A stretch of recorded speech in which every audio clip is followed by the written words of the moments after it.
갈라디아서 1장 14절 말씀 보겠습니다.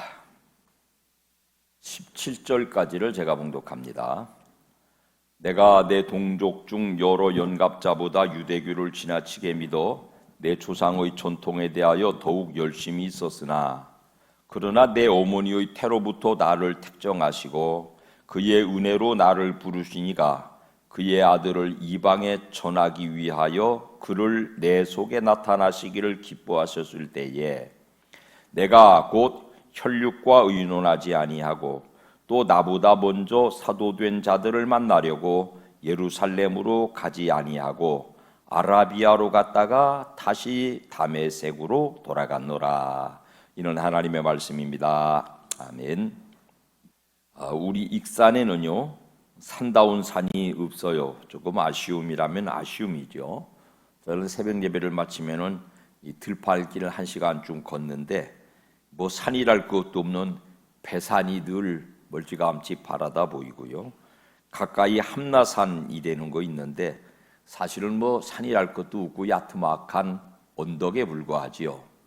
다행히 웅장한 지리산이 가까이 있는 것이 그나마 다행입니다. 산에는 여러 가지 것들이 깃들이지요.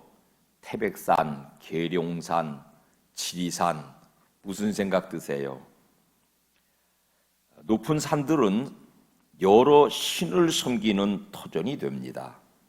산이 지니고 있는 위용과 영험함을 나타내서 그럴 겁니다. 그래서 우리의 민간에도요, 산마다 산신령이 사는 것으로 추정하고 있습니다. 우리뿐 아니라 세계 여러 민족이 다 그러해서 특별히 여러 문화적 유산을 만들어내는 그리스 사람들도 그리스 신화가 올림포스 산을 중심으로 벌어지는 사건들이죠. 성경의 땅도 마찬가지로 대부분이 산악 지형이니까 산이 많습니다. 마찬가지로 성경에서도 이 산을 신령한 영역으로 인정합니다. 성경에 나오는 산은 맨 먼저 사람들이 모여 살고 먹을 것이 있는 생활 터전으로 이해하시면 됩니다. 창세기 36장을 읽어보면요, 이미 창세기 시절부터 시작 이에 에서 곧 에돔이 세일산에 거주하니라. 산을 거주지로 삼았습니다. 출애굽한 이스라엘 백성이 그 산을 지나갈 때에 미리 그 땅에 거주하던 에서, 야곱과 에서 형제가 아니잖아요. 그러니까 동족이죠. 그 동족을 해치지 말라는 말씀을 신명기에다가 기록하고 있어요. 시작. 그들과 다투지 말라. 그들의 땅은 한 발자국도 너희에게 주지 아니하리니 이는 내가 세일산을 에서에게 기업으로 주었음이라. 여러분, 이 산은요, 하나님께서 사람들에게 사는 토존으로 주셨어요. 그러다 보니까는 그 산에는 시편 50편 10절은 이렇게 설명해요. 시작. 이는 삼림의 짐승들과 무산의 가축이 다 내 것이며, 산을 배경으로 해서 야생 동물도 살고 그 산을 터전으로 해서 짐승을 기르기도 해서 사람이 먹고 사는 수단이 됩니다. 또 산은 비옥하여서 먹거리와 과실을 낸다. 특별히 이스라엘의 높은 산 헐몬산은 시온의 산들의 헐몬산에 이슬이 내려서 농사짓기에 적당한 땅으로 표현하고 있습니다. 두 번째, 성경의 땅이 가지고 있는 의미를 살피면은 피란처래요. 환난과 위험과 전쟁으로부터 사사기 6장 2절 읽어보면은요, 시작. 미디안의 손이 이스라엘을 이긴지라. 이스라엘 자손이 미디안으로 말미암아 산에서 웅덩이와 굴과 산성을 자기들을 위하여 만들었다. 그랬으니 사사시대 미디안 공경을 받자 산으로 달아났고요.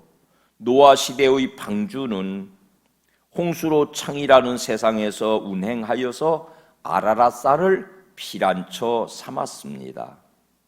예수님은 세상에 오셔서 이 세상의 역사가 결정적으로 무너져 갈 때, 마태복음 24장 시작, 그때에 유대에 있는 자들은 어디로 도망가래요? 그러니까 산을 피란처 삼은 것이에요. 성경의 산은 안정과 평안과 도피처가 피란처가 되는 땅이니, 여러분 이 시대에 이런 이미지를 가지고 있는 곳은 교회이고 더불어 가정이겠습니다. 우리의 삶의 터전인 가정, 우리의 영적인 피난처인 교회가 이 시대에 우리의 영혼의 산으로 인식하시면 되겠습니다. 성경에 나오는 산의 세 번째 의미는 수원지라는 점입니다. 성경의 높은 산 꼭대기에는 수증기 구름이 머물러서 그게 높은 산에 식어서 이슬로 땅에 내린대요. 시편 133편 시작, 헐몬의 이슬이 시온의 산들에 내림 같도다. 거기서 여호와께서 복을 명하셨나니 곧 영생이로다. 이거는 성경의 산이 축복의 상징이 되는 것을 보여주어요.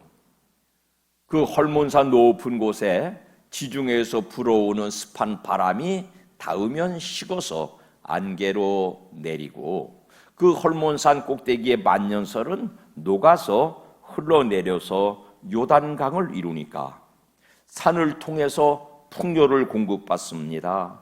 바로 교회가 이 세상을 향하여서 흘려보내야 되는 복음의 강물의 발원지가 된다는 의미입니다.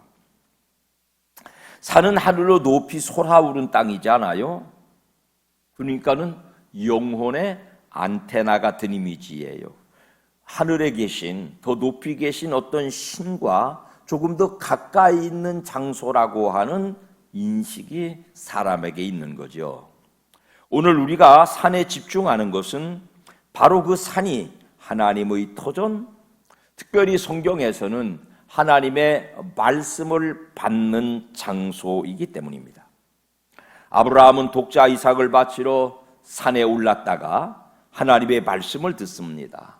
몇 주 전에 설교로 만났던 엘리야도요, 지쳐서 로뎀나무 그늘, 쌀이 울타리 그늘에 웅크리고 앉아있다가 하나님의 산 호렙에까지 인도 안 받아서 거기서 하나님의 말씀을 듣자 새 힘을 얻었습니다. 그 산이 바로 호렙산, 다른 이름으로 신의 산인데요. 이스라엘이 애굽에서 종살이할 때 하나님은 맨 먼저 모세를 호렙산으로 부르셨어요. 신의 산으로 부르셔서 떨기나무 불꽃 속에서 말씀하셨어요. 애굽에 가서 내 백성 좀 데려와. 모세는 성격이 까탈스러운 사람이라 고개를 외로졌고 이렇게 저렇게 변명하고 자기 생각 말하다가 결국은 꼬꾸러져서 애굽에 가서 이스라엘 백성 이끌어 나올 때 하나님은 다시 한번 모세를 그 산으로 부르셔서 하나님의 말씀, 이스라엘이 영원토록 지켜야 되는 생명의 말씀을 그 산에서 그 백성들에게 모세를 통하여 전해 주신 산입니다. 그래서 신의 산, 호렙산 똑같은 말씀으로 말씀의 산 그렇게 부릅니다. 신의 산에서 받은 말씀은 에덴에서 받은 말씀처럼 또 폐기됐어요. 잘 생각해 보세요. 에덴이라는 동산에서 하나님은 아담과 하와에게, 인류에게 저거 먹으면 안 돼, 저거 먹으면 죽어 말씀하셨는데 그 말씀이 폐기됐잖아요. 이해하시죠? 두 번째, 하나님은 시내산에서 다시 이스라엘 백성들에게 살인하지 마라, 간음하지 마라, 도둑질하지 마라, 거짓말하지 마라, 남의 것을 탐내지 마라 말씀을 또 하셨는데 그 말씀이 또 폐기됐잖아요. 그대로 못 살아내잖아요. 하나님만 섬기세요. 우상 섬기지 마세요. 하나님의 이름 함부로 부르지 마세요. 주일 잘 지키세요. 이런 하나님께서 말씀의 산에서 우리에게 주신 계명들은 우리에 의하여서 또다시 거절되고 부인되고 무너지고 망가졌어요. 예수께서 이 두 산에서 주신 말씀이 폐기된 그 자리에 몸을 입고 세상에 오셨어요. 그리고 갈릴리 바닷가의 어느 산적한 산등성 위에서 마태복음 5장에 나오는 소위 산상수훈이라는 말씀을 주셨어요. 그러니까 하나님은 백성들을 산으로 부르시고 거기서 먹여 살리시고 거기서 복을 주시고 거기서 말씀을 주세요.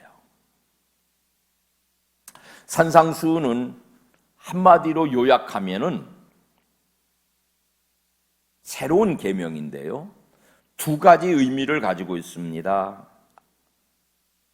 십계명의 요약편이죠. 하나님을 사랑하세요. 원수를 포함한 이웃까지 사랑하세요. 이 두 가지 계명이 하나님께서 산에서 우리에게 주시는 말씀의 두 가지 뜻입니다. 같이 고백합시다. 하나님 사랑합니다. 원수를 포함한 이웃을 사랑합니다. 처음에 신의 산을 주실 때는 원수에 관한 얘기 없는데 예수님이 다시 갈릴리 바닷가에 어느 산에서 주신 말씀에는 원수를 포함해서 원수가 주님은 먹이고 외로우면 친구 돼주고 그 원수를 포함해서 이웃까지 사랑하는 것이 하나님 사랑하는 방법이라고 우리에게 설명해 주셨어요. 산은 말씀의 산이에요. 하나님의 임재를 경험하는 산이에요. 교회군요. 바울은 전적인 회심을 체험한 신앙이죠. 다른 성도들이 아직도 율법의 그늘에 머뭇거리고 있을 때 그 당시에 갈라디아 교회를 향하여서 아주 단호하게 복음의 능력을 설명하는 본문 갈라디아서를 읽었어요. 그 복음의 능력을 강력하게 증거하면서 그 체험을 간증하고 있습니다.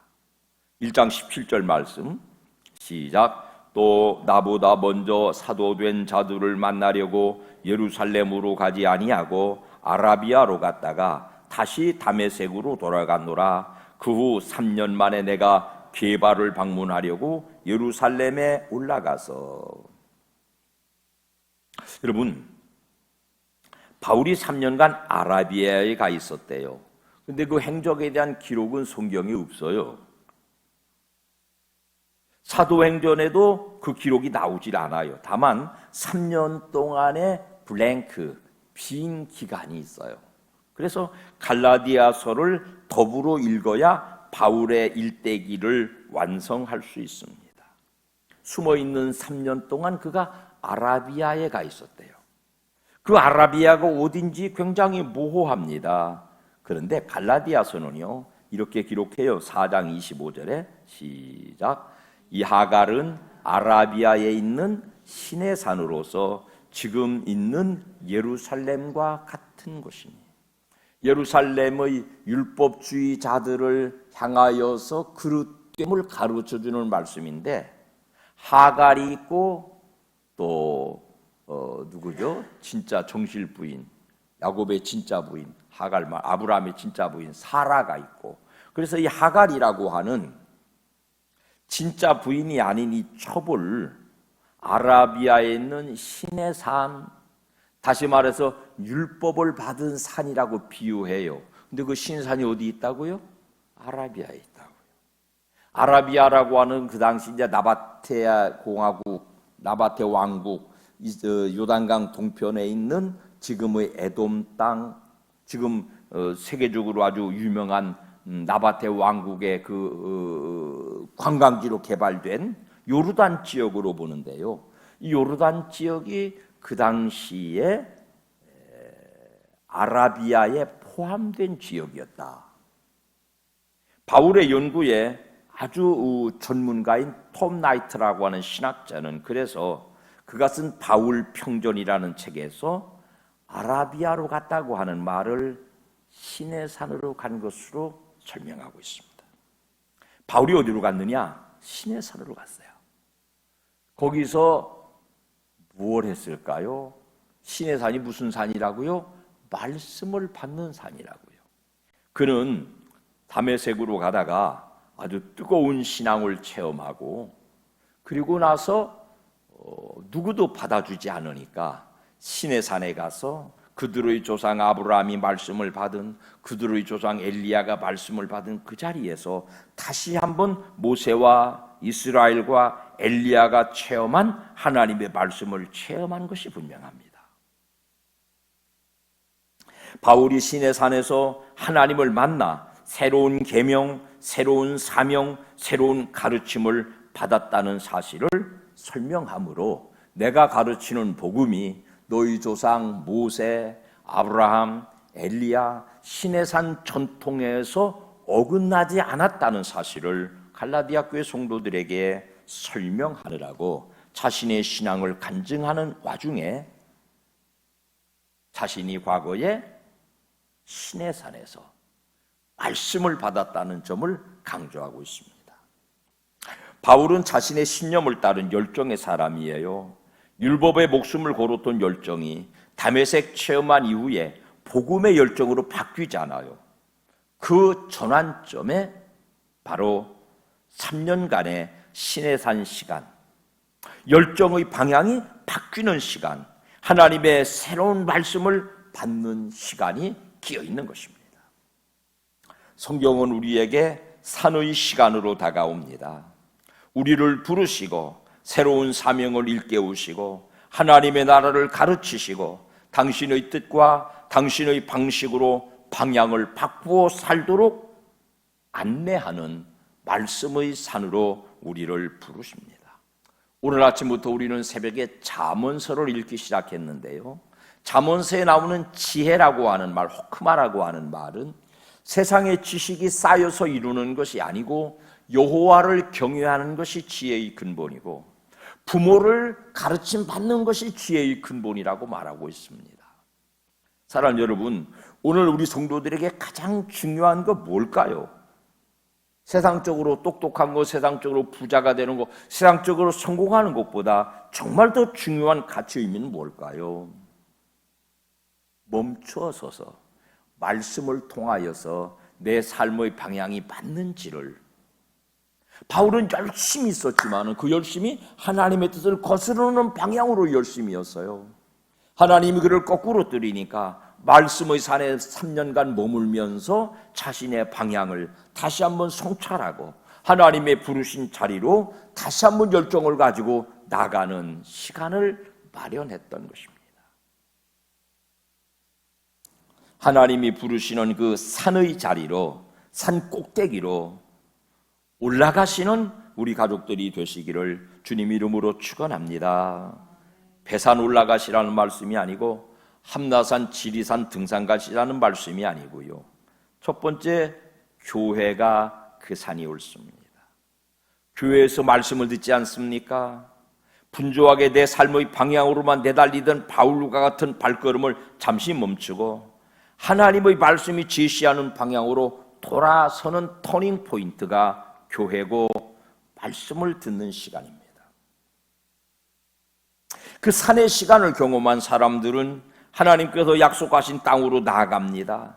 이전과 다른 하나님의 계명을 따라 삽니다. 내 열심과 내 열정의 방향을 하나님의 말씀에 맞추어 살아가는 전환점을 이룹니다. 엘리야처럼 지치고 고난, 쌀이 나무 울타리 그늘에 웅크리고 있던 인생이 새 힘으로 재충전되는 자리가 여러분의 교회라는 산이 옳습니다. 두 번째는 가정을 산에다가 비유해 드리지요. 명절에 분주한 가정사 중에도 주일 준비하여 예배의 자리에 오신 여러분은 여러분의 가정이 또 다른 말씀의 산을 이루고 있습니다. 각 가정에서 예배를 드리고 말씀을 읽고 듣고 말씀으로 교제하고 그 말씀대로 살아갈 새 힘을 얻는 터전이 되어야겠습니다. 내가 어느 한 날 집에서 성경을 펼쳐 읽다가 낙심과 우울과 분노와 미움과 염려와 답답함이 내 인생의 성공을 방해하고 있다라고 하는 초절한 실패 의식으로 거꾸러질 때,